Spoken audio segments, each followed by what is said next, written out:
trans women are women. Yeah, absolutely. And I know it won't make me universally popular to say that, but I think we have to be supportive that trans women, with or without a gender recognition certificate, need to be included and not marginalised. Trans women without a gender recognition certificate are women. Absolutely. And I know that in what sense? Might... Well, I think you have to understand that there will be many people in today's society who choose not to identify with a specific gender. They may choose, and that is up to them, and all good luck to them, and I wish them very well. But absolutely, in what sense is a trans woman who doesn't have a gender recognition certificate a woman, neither legally nor biologically? What difference does a piece of paper make? And well, if somebody why have a gender recognition certificate? Why bother with it? Well, I think that's a very good question. And why make it so difficult to go through the process? And why make people go in front of a gender recognition panel and somehow be assessed as to whether they're feminine or masculine enough? Trans men are men.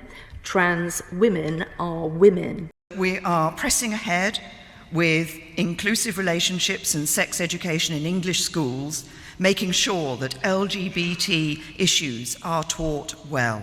You may have seen some of these flags before, but do you know what each of them stand for?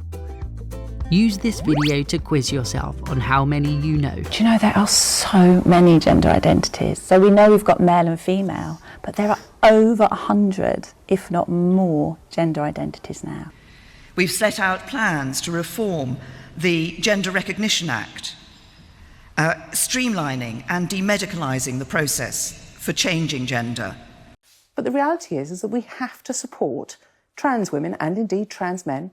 We have to support non-binary people. And I think what we have seen hyped up is some trans athletes who have been unfairly pilloried and attacked when all they want to do is swim or cycle or take part in weightlifting. There are transgender people. They have changed their gender.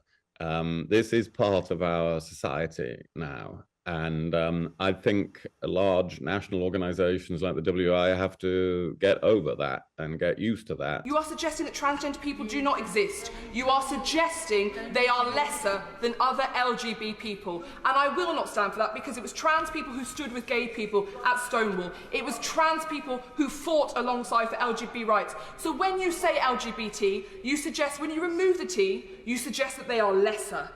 And I will happily discuss with you the intricacies of legislation. But when you choose to eradicate, then that is wrong.